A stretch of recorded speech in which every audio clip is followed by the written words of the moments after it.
O meu marido hoje, a gente tem a pastelaria, hoje a pastelaria tá fechada, enfim, teve um feriadão, e hoje a gente ia estar fechado.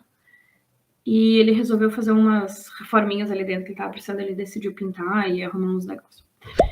E aí ele se planejou, e eu precisava fazer a live. Eu faço a live todo domingo, e para fazer a live eu preciso fazer algumas coisas. Eu tenho que deixar ela pronta, preparar o roteiro, fazer capa, porque depois eu já subo, organizo tudo aqui, tem que organizar a iluminação, normalmente, né, me maquio. Hoje eu quis fazer uma maquiagem, enfim.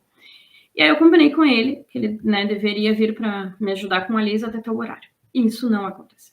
Não aconteceu.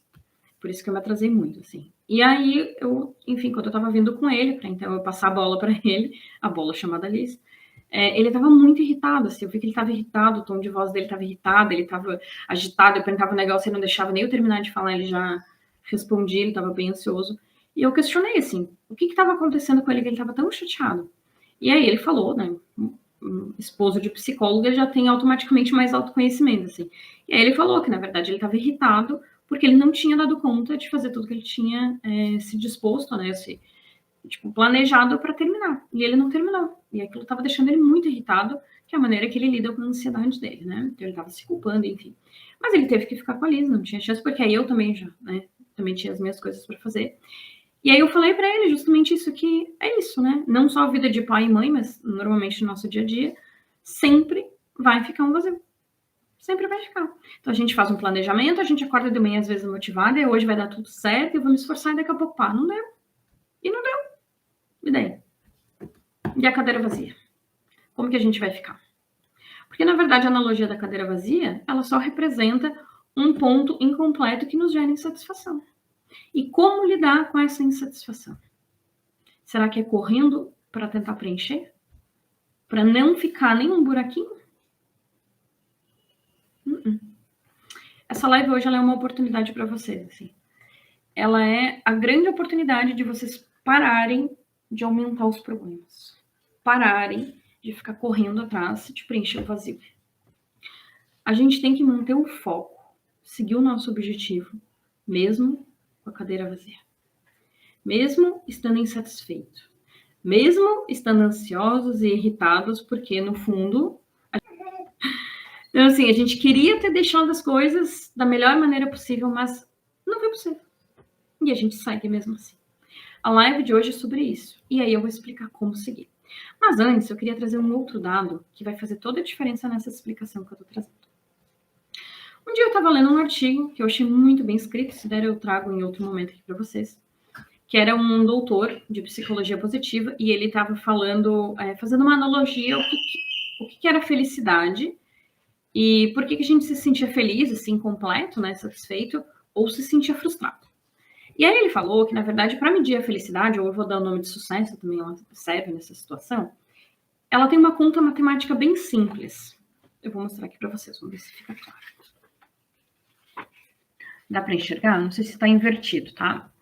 Mas, para calcular a felicidade ou sucesso, a gente sempre vai olhar expectativa menos a realidade.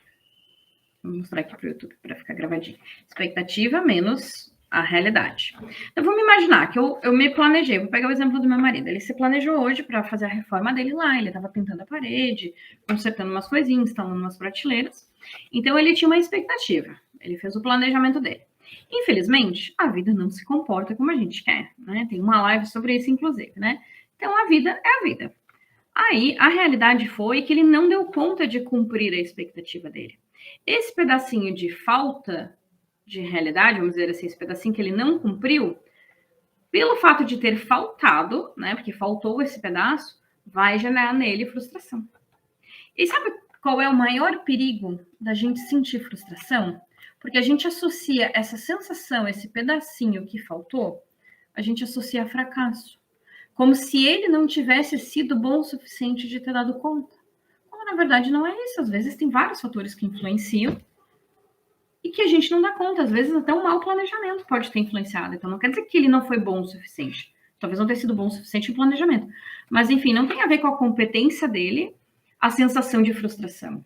Pode ter a ver com várias coisas, mas ele carrega essa sensação como se ele fosse um fracassado. Isso eu tô falando de todo mundo, tá? Nós, seres humanos, fazendo isso.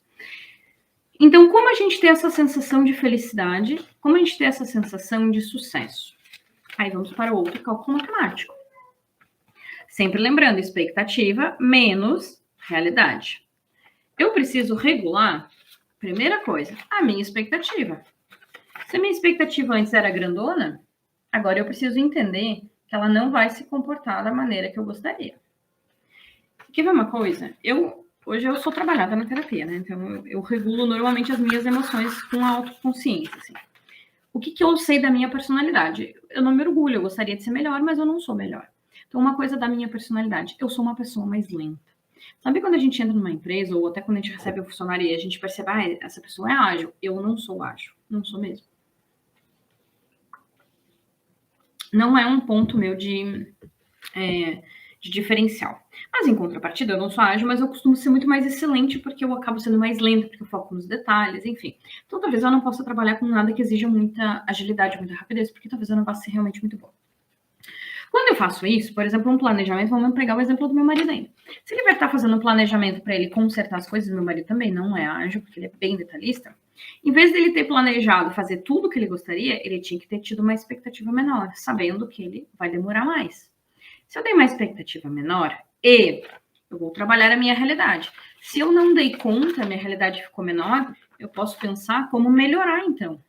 Então, por exemplo, ele sabe que ele é meio lento, ele sabe que ele é muito perfeccionista. Então, se ele quer dar conta mais disso, de repente ele podia ter pego um ajudante, uma pessoa para ajudar ele. Ou podia ter delegado alguém, ter pintado antes, enfim, eu não sei, tá? Aí tem que criar um planejamento diferente.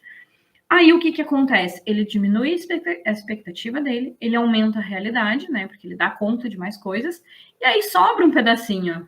Em vez de ter faltado um pedacinho, né? Que ele não deu conta, sobrou. E, na verdade, a gente está pegando de exemplo o meu marido, que é exatamente a mesma pessoa nas duas situações, ele continua sendo exatamente ele. Só que aqui ele se sentiu fracassado porque ele não deu conta.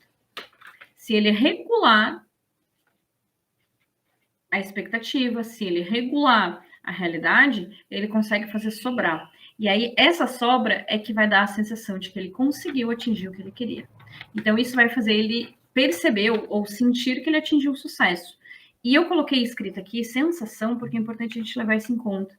Tudo tem a ver com sensação e percepção. Isso não é um dado real. Isso é uma sensação que a gente carrega. Tá? É uma percepção.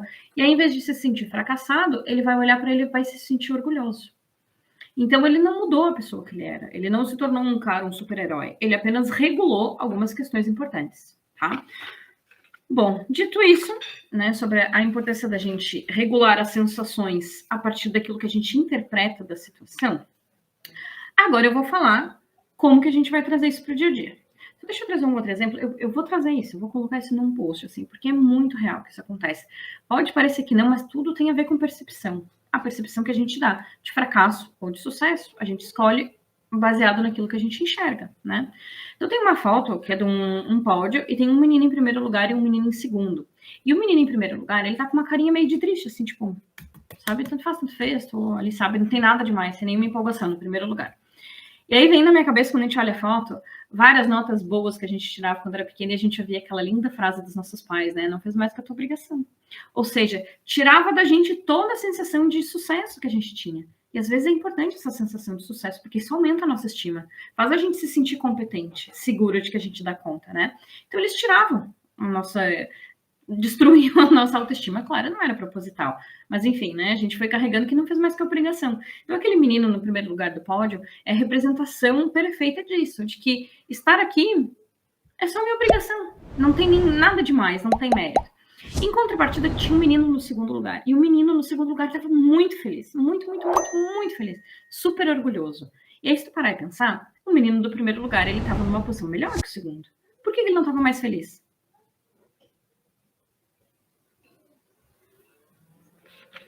Por quê? Minhas folhinhas de expectativa e realidade. E aí, o nosso corre para preencher cadeiras, para conquistar o sucesso, não vai ser atingido. Porque o atingimento, a sensação de sucesso está ligada à nossa percepção e não à realidade de ter uma cadeira preenchida. Primeiro que isso não ocorre, né? Como eu já falei anteriormente, sempre vai ter uma cadeira não preenchida. Mas é a nossa percepção daquilo que a gente faz que vai dar a sensação de sucesso, e não a cadeira.